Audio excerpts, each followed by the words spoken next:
Welcome to the Diverse Minds podcast, where we give you the tips, tools and techniques you need to be a mentally healthy and inclusive leader. Each week, you'll hear about a variety of topics linked to mental health, well-being and diversity that will enhance both your professional practice and personal well-being. Welcome to the 17th episode of the Diverse Minds podcast. On today's episode, I'm going to be talking about the business lessons I've learned in 2019 and what's to come in 2020 for Diverse Minds UK. The end of the Gregorian calendar is often a time for reflection for everyone. It's an opportunity to look back and set the tone for the year ahead. I think it can be a useful exercise to celebrate all you've achieved and consider what you want to build on. This is my second full year of business and it's been quite an unexpected year for me. Do you think you really give yourself the time that you need to reflect on achievements and carve out the direction you're going in? Perhaps it feels a bit self-indulgent. But as I said in the episode on coaching, I think by not taking time out for ourselves, it can result in stagnation, not realising what we've achieved, unfulfillment, and that can lead us to frustration with our job, our life, and moving closer to our dreams. So I want to share with you my learning points to see if any of them resonate with you. Think about what you've done, achieved, learnt, and make more of the opportunities you may have. Or think about how to create those opportunities. I also think it's best to reflect prior to the year ahead so you don't feel despondent when those 2020 bells start to chime in. And stay tuned because I want to share with you my January Jumpstart package. It's going to be 2 coaching sessions for a very special price. So what have I learnt during 2019? And I thought it might be helpful to go month by month and talk about some of the challenges I had in my business and what I've learnt from those challenges. So January is always a tough time of year, and it's usually in the UK really cold or wet or damp, or we have some kind of weather crisis, don't we? But the thing about January, in some senses, in a business sense, whether you think it's a good month or whether you think it's a bad month, you're right. Because often it's what you make of it and how you gear up towards planning for January, which can often be a quiet time. And actually, I think January is quite a busy time, but what happened to me in January 2019 is I had lots of bookings, but I also had lots of cancellations. So my first lesson for the year was to tighten up on my terms and conditions and make sure that people, if they did cancel, they were allowed 1 postponement, but they had to give me at least 4 weeks notice, and any costs I'd incurred related to travelling or accommodation or subsistence would have to be paid on cancellation. So I worked with my VA to tighten up my terms and conditions, and she enabled me to put this on an Adobe Sign document, which we now share with all customers and clients prior to them working with me. And actually that was a really good lesson around boundaries and clarity. February was a month where there were a lot of people requesting short taster sessions. So could we have an hour's talk on mental health in students? Could we have an hour's talk on mental health in the workplace? Could we plan an away day for our senior leadership team talking about equality and equality strategy? But before we do that, could we have an hour of your time to explore that? Now, of course, I understand from the client's perspective why people want taster sessions and why they want to try before they buy, which is fine. But I think what can happen is actually you think, okay, great, it's an hour and you book it in. But remember, an hour isn't really an hour. Often it can take a long time to get the presentation right. And also you've got to factor in your traveling time. So that was when I realized, okay, I'm happy to do this, but I need to charge adequately and put my prices up for the 1 hour sessions. So that's another tip from me. What you might want to think about and consider is how you charge. And if you are going to do 1 hour sessions, it's never 1 hour. I would say it's at least half a day's work to create a 1 hour session if you've not done it before. And then if you've got any traveling time, you need to tag that on as well. So sometimes an hour isn't very cost effective. But again, it can be very helpful if it's a gateway for you to gaining more work. And then March, I was a podcast guest on 2 key podcasts. So Soma Ghosh's The Career Happiness Mentor and TetraMap, the tool I'm trained in around the nature of communications, international podcast. So being on these shows made me really consider my own thoughts about podcasting and sowed the seeds for me thinking about creating the Diverse Minds podcast. And it was really heartening to know that these 2 podcasts are hosted by women who are not technology experts but have learned and have taught themselves and have relied on different sources of support to make their podcast really, really professional. So that really sowed the seeds for me. So what I would say is, when you see someone doing something you aspire to do or want to do, why not try and be part of it, check it out, and ask those questions that enables you then to decide whether it's something that you want to do. April was all about the trainers program, so I developed a specific 90-minute mental health session for ASOS.com to be rolled out to all managers, and I worked with some of their people and culture team. And I think this is really important as well, because sometimes in the business of coaching, training and facilitation, we feel we have to do it all, or obviously repeat business is really, really important for us. But I'm also a really big fan of why not give people the tools, work with them more in depth to develop something bespoke for the company or organisation that they can roll out. And that's exactly what I did with ASOS.com.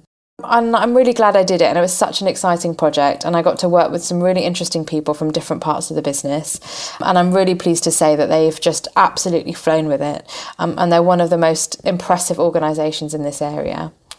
And on a personal level, I also had my first break of the year, so 5 days off in the Suffolk countryside to walk and have a break, and actually we had really lovely weather. So that's another point around, you can't do it all, we need to take a step away. And I haven't done too much of that this year, but that was my first break and it was very well needed. May was all about leadership programs. So as many of you will know, I run 2 key leadership programs in the year. One I co-facilitate with Dr. Ozzie Stewart, which is the Caliber Leadership Program, all about disabled leadership and empowerment. And the second one I co-facilitate, so I run 2 versions of this. One is Diversifying Leadership Program with my colleague Janet Morgan, and that's specifically aimed at Black and minority ethnic or global majority staff in higher education, but I also run my own Black leadership programs. And the thing to say here is I always learn from delegates, and you will always learn from delegates, and you will always learn from the people you work with. So whether you aspire to be freelance or you are freelance or you don't have any aspirations and simply what you want to do is be in your job and work for an organisation, the key thing I would say is that you will always learn from anyone else. And that's why peer learning and peer coaching is also so effective. So those programs, particularly the program run in Liverpool, was really, really inspiring and really insightful. And I think, again, every part of the UK has a different culture. And it was really, it was very interesting for me to do a long period of work in Liverpool. And I really enjoyed doing that work. And then this year for the Diversifying Leadership Programme, we had some incredible participants who really took the ethos of the programme on themselves after the programme had ended by setting up a WhatsApp group, which actually you might think, well, that sounds quite obvious. It hasn't happened previously in 9 cohorts, and have been supporting each other and having calls after the programme. So that was my lesson for May. In June, the theme really for me was public speaking. So I took part in ASOS.com's Legal State of the Nation, where I was a guest speaker, talking about how to improve workplace mental health, particularly for the legal practitioners that ASOS.com work with. And I was invited to be University College London's keynote speaker for their library conference. And I'm someone who really loves public speaking, and I don't really get stage fright, but I have to say, for the UCL conference, I remember walking into that lecture theatre, and the title that I had been given was Being the Best You Working in a Team, and seeing over 200 people in this lecture theatre, and actually I did have some stage fright. So that was a really big piece of learning from me, that actually we all have our own limits and we need to manage our own limits, and sometimes we don't know where our boundaries are. But again, it's about feeling that fear, and of course I had to press on, and I had prepared, and the person who had asked me to speak had seen my slides and was able to feed in, and I'm really pleased I did it that way, because that way there were no surprises. So it's been a really good year for me in terms of public speaking. So July was bread and butter training around mental health and well-being. But this was a time where I had seen, I think it was on Twitter, information about the Woman Who Awards and the Woman Who Solopreneur Awards. So specific awards designed for women who are solopreneurs, i.e. Solo businesses. And I saw it on Twitter actually a couple of months before, and I think I'd clicked on the link, and then it was, I don't know whether you do this, but I have lots and lots of tabs on my mobile phone, and I kind of flip from them, and I just left it there. And then I was about to go to Leeds as part of my University of Leeds lay council member duties. And I was looking through my tabs and I was like, oh my goodness, I need to apply for this. So the Sunday at midnight was the deadline. And I thought, sugar, I've really got to do it today. But I was seeing some friends and I wasn't sure whether I'd get round to it. And that's very unlike me because I'm very much a planner and I love to do things in advance and I put things on my to-do list. So by the time I got round to applying for it, it was 11 o'clock that night and the deadline was midnight. But I thought, you know what, I'm just going to do it. And I looked at the questions in the hotel room and I applied for it. And I thought, well, you know what, I'm going to learn from that. I'm sure nothing will come of it, but at least I've done it. And I didn't just let it be a sitting tab on my mobile phone. And I'll come back to that part of the story. And then in August, I launched my Mentally Healthy Leading Manager online course. And what pushed me to do this was a summer challenge from an international business community that I'm part of called SOMBA. So it stands for Sigrun Online MBA Program. And it was really helpful because lots of us were doing it. It's an international community, mainly women from Europe, particularly Germany, the Netherlands, some Icelanders, very European focused. And there's a challenge and there's a very, very helpful formulaic set process. And I had the Mentally Healthy Leading Manager ebook that I wrote in April. And so that was another highlight for April. And I really wanted to turn this into a course. So that was a very helpful thing to do. And the process was really useful in terms of surveying people. I did SurveyMonkey. I then interviewed people face to face and recorded those interviews online. This helped to build the course and shape it. So this was a free online pilot. We ran it through Facebook. I had 20 delegates joining. And again, because in August, you tend to do less delivery because of people's holidays, this was a really useful way to gauge interest and also to pilot the course in a productive way. August was also the month where I started working with my podcast producer, Zave Ume, to create the Diverse Minds podcast. So all the planning and the prep for my podcast happened in August. And I would recommend that if you want to start a podcast or do something similar, that you spend more time planning than you anticipate. So September then, I had my first 7-day holiday of the year. So, you might be thinking, well, why does that actually matter? But I think this highlighted for me, I'm really good at telling people about their own well-being. But sometimes when it comes to my own, I'm not the best. So it was the first 7-day holiday of the year. But prior to going on my holiday, I found out that I had been shortlisted for the Women Who Solopreneur Award in my category of service provision. Now, given the story that I told you about how I applied, needless to say, I was really, really shocked and actually quite emotional to find out that this is what's happened, that I had actually been shortlisted. I was absolutely overwhelmed. And that my interview was taking place on the 4th of September. So prior to me going on holiday, which was really, really lucky. So I had to go for my interview, which was 10 minutes in front of the judges, really quick.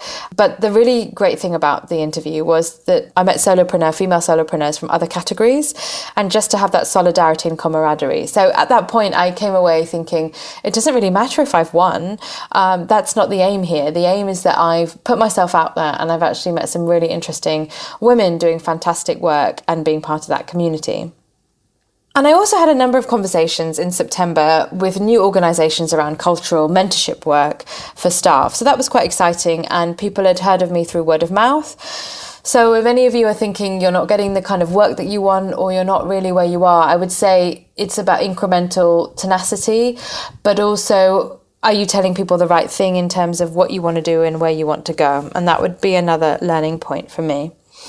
Then in October, there was the Woman Who Awards ceremony on the 4th of October. And to my surprise, in my category, I won along with Lisa Whittleton, who runs a fantastic business called Illuminate VR. And it was the first time that the Women Who judges have ever picked two people to win in the same category. And I was absolutely honoured to win alongside her. And I was also incredibly shocked. But again, it was such a lovely event, a lunchtime event on a Friday, where I met people that I wouldn't have otherwise come into contact with. And there was a really great environment. So again, I think the learning there is to experience new things and to put yourself out there, because you never know what kind of connections you're going to make. And within October, I was also asked to apply for a Precious Award. And a Precious Awards are for women of colour. And again, they're different categories. So I applied in this professional services category again. And this is another interesting story because I was contacted by someone that I'd worked with at Imperial College, Salema Gulbahar, and she worked in corporate development. And I hadn't seen her for a number of years. And out of the blue on LinkedIn, she messaged me saying, I'm a judge. I would really encourage you to apply. You've got till midnight tomorrow. So if you can get your application together, please do. We would love to see it as judges. So there are two lessons in there for me, really. And one is people never forget you in the sense of how you worked with them positively or who you are, even though they might not comment or like or share your social media posts.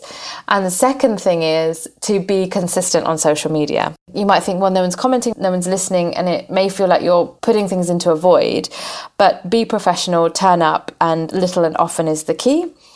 So I did it. I did the application. Again, that form was very, very well designed. So I popped an application in, not thinking much of it. And I'll leave that story there until we get to November. And in October, I also delivered the Mentally Healthy Leading Manager program, did a pilot for the Science Museum Group. And there were also a number of delivery and new clients coming forward. Now, interestingly, when I went on holiday in September, I missed the deadlines for the Asian Business Chamber of Commerce. And I popped my account manager an email saying, I've missed the deadline because I was on holiday and I couldn't do it, despite the fact that my VA did prompt me to apply for it, to remind me, has there been an extension for the deadline? And she emailed back and said, yes, there has actually. So if you can get your application in by Monday, I think it was the first Monday in October, then we will, I'll pass it on for you for the process. So the other bit of lesson learning there is always ask as well. If you've missed something, a lot of the time deadlines are deadlines, but some, more often than not, they do get extended or there aren't enough applications, particularly for things like awards or programs. It is different for jobs, but it's always worth asking.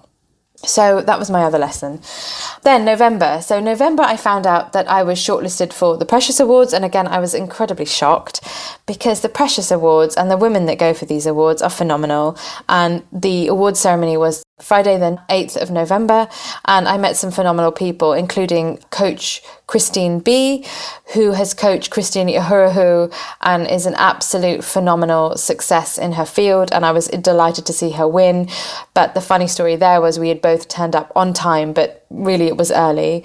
We ended up having quite a deep conversation. And that's an opportunity I never would have had. And she's such a brilliant person. And I also took a really good friend with me and we were able to catch up. And actually it was just a lovely evening and a very, very glamorous evening at that as well. I was also a guest speaker for the Ben Cohen Stand Up Foundation's conference on anti-bullying in the workplace. And of course, November is anti-bullying week. And not only was being a speaker a really great opportunity for me, but I think it's always very helpful to know that you're not doing this work on your own and learning about what we can all do against bullying, whether we're an individual, a group, or in an organisation, and how many people are behind this. I also did work in an adult social care department of a borough council, which I hadn't done before. So that was a new interesting challenge for me.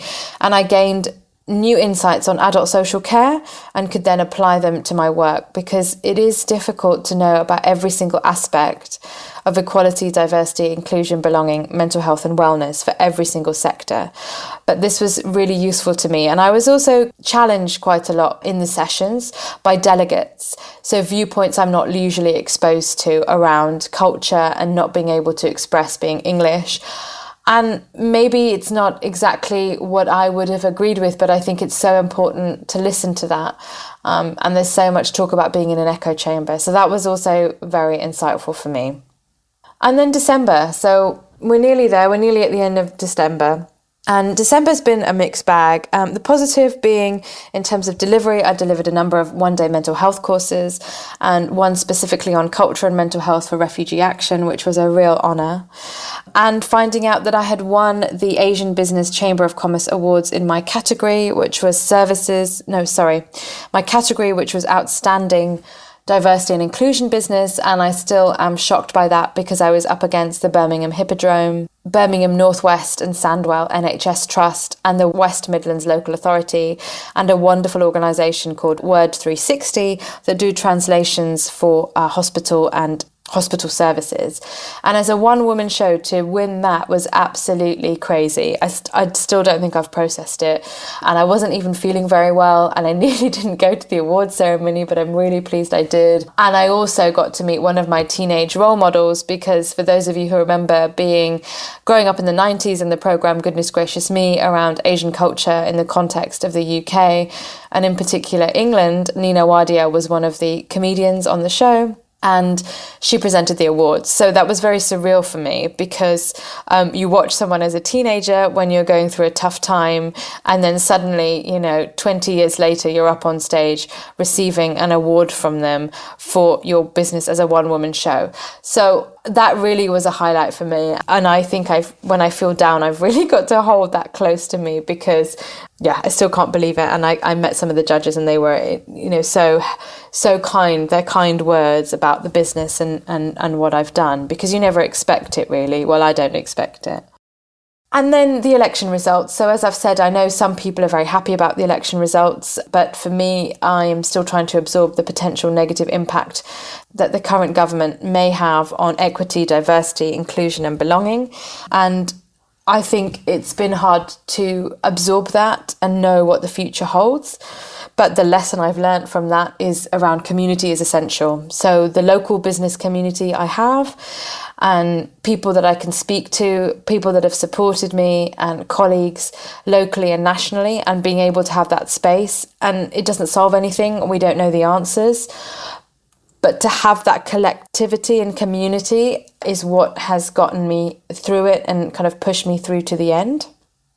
So what's next for 2020? Well, I'm going to be working more on mental health, culture and inclusion, particularly focusing around international students and potential support for EU and international staff, because I think that's going to be a bigger issue and there's likely to be more uncertainty around that. I've got a big project planned with a world-leading institution for a global majority, aka BAME leadership program. The Mentally Healthy Leading Manager ebook is going to be rolled out. The courses are being rolled out, and there's been more and more interest in that. So this is a specific course to train line managers in how to have productive conversations around mental health, and also how to look after their own mental health. I've also received quite a few queries and interest in inclusive language and unconscious bias and what this really means. So moving beyond standard unconscious bias training and thinking about inclusive language. And my online course, The Mentally Healthy Leader, I would like to roll that out and really reach out to people who are struggling with, the focus is work-life balance and how people are struggling with that. So thinking about, is the word leader the best word? Mentally healthy approach, but really packaging that together with the coaching that I do. I'd like to help other people apply for awards, because I do think if I can do it and be successful, then I absolutely think other people can.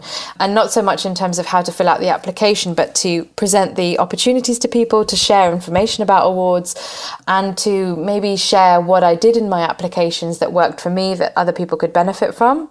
And finally, one of the other things is around being more grateful, because you do never know when things are going to change, and being grateful for every day and the moments that we have. So 2019 was a year of understanding and setting boundaries, creating more clarity around the work that I do, going for it as you never know where it's going to take you, and making the most of those opportunities, ensuring there's community and connection in your life when things get difficult. Know that there's always that bit of stretch. So when I saw those 240 people, that was my stretch, and just having to do it and go for it. Patting yourself on the back after you pause for reflection, and always having a plan for moving forward. So I'd love to hear from you. What are the lessons that you've learnt this year? Why don't you tweet me, contact me on Facebook, or pop something on my LinkedIn. And as I said, I'm offering a very special coaching package of 2 coaching sessions for just £150, including VAT. You'll need to book your first 30 minutes, your free call, by 31st of December, and be able to pay in the first week of January. So why not find out more? And in the show notes, I provide the links to book a 30-minute session with me through my Calendly, and you can also read more on my FAQs. So I'd love to hear about the lessons that you've learned, what you've got planned for 2020, and I very much look forward to working with you. Thanks for listening to the Diverse Minds podcast. Don't forget to subscribe on Apple Podcasts, Spotify, or wherever you access your podcasts from. You can also connect with me on Facebook, Twitter, and LinkedIn. Tune into next week's episode of the podcast, where I'll bring you more insights on mental health and inclusion. Bye for now.